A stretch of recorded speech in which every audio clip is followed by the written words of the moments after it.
Hey there, Sharon Horne-Ellstrom here. Welcome today. Cloggy throat, 140 of our Be a Better You annual challenge. Today, we are talking about a subject that can have a huge impact on our finances, both positively and negatively. And that is the topic of getting financial help, reaching out to coaches, managers, financial experts, whatever is appropriate or right for you.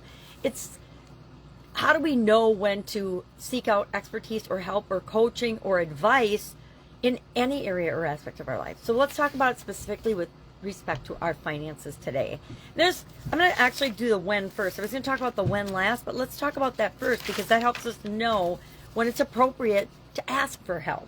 Number one, if you're starting to invest and you don't know where to begin. Number two, if you're struggling with debt or living paycheck to paycheck. Number three, if you want to maximize your retirement savings. 4, if you're facing a major life change such as a divorce, marriage, or inheritance. And 5, if you're considering purchasing a home or a large financial investment or decision. Those are all times where you might need some outside advice and experience that can help you with that specific choice and decision, or to help you at least identify the criteria that are most important to help you make that decision. Now, there's lots of different types of financial advisors and financial help and financial coaches. They're literally financial coaches. There are tens of thousands of financial advisors and financial planners and financial whatever you want to call them. And money managers. Money managers would fall under this category as far as I'm concerned too, especially for our businesses.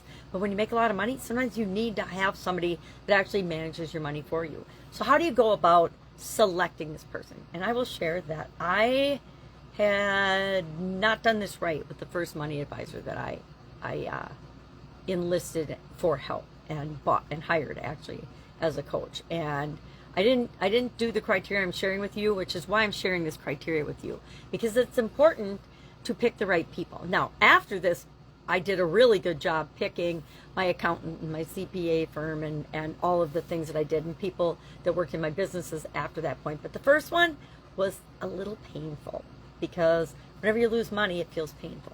So what do we need to do in order to pick the right person for us? And it depends on your situation. If I am looking at investments, I'm going to look for somebody who specializes in the type of investments that I want to make.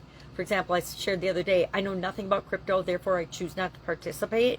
But if I ever decided, hey, I'm curious, I want to learn about this, I'm going to find an expert in that, or I'm going to read an expert's book at least, and I'm going to do some research before I even tip my toes in the water of that type of investment, because I know nothing about it. So we're going to look for credentials and qualifications. What is the person that we're looking for? What are their qualifications and credentials? And again, it will depend on if you're looking for somebody to manage money for you. You want to look at their experience and their track record next. You're going to look at that. Just like hiring somebody to work in your organization or getting hired, you're going to look at people's resumes. That includes their credentials and things. Then you're going to research them, right? You're going to look into them deeper. You're not just going to read what they send you and say, okay, yeah, this is it. But you're going to verify some things on it. Not everything, but some things for sure. Third, we want to look at specialization. Again, if I want to do crypto, I'm looking for a crypto expert.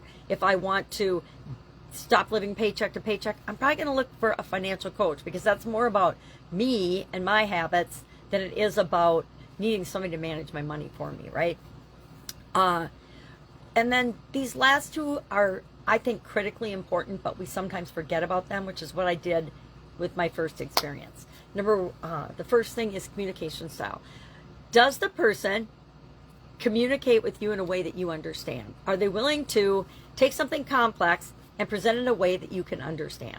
Can you communicate with them? Can you ask them questions and feel like it's okay to ask them questions because you're paying them, right? But ask them questions and they'll answer them in a way that feels right and good to you. And then finally, personal compatibility. This is that check in with your gut instinct and find out and interact with the person. Do you get along? Do you like the person? Do you have common goals and values? Do they understand what your goals and values are to hire them? And will they honor those as they advise you? That is the one I think I probably missed the boat on the most.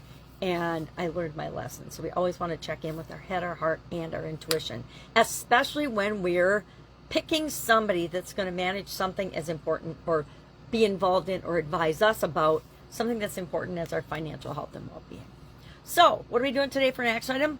We're going to ask ourselves and share in the comments below, what's your experience been so far with money experts? Share one thing you're grateful for or one lesson learned. I am grateful for the lesson that I learned from the first wrong person, because it taught me that I needed to be better and dig deeper and do more to pick the right person and the right advisors and things for me.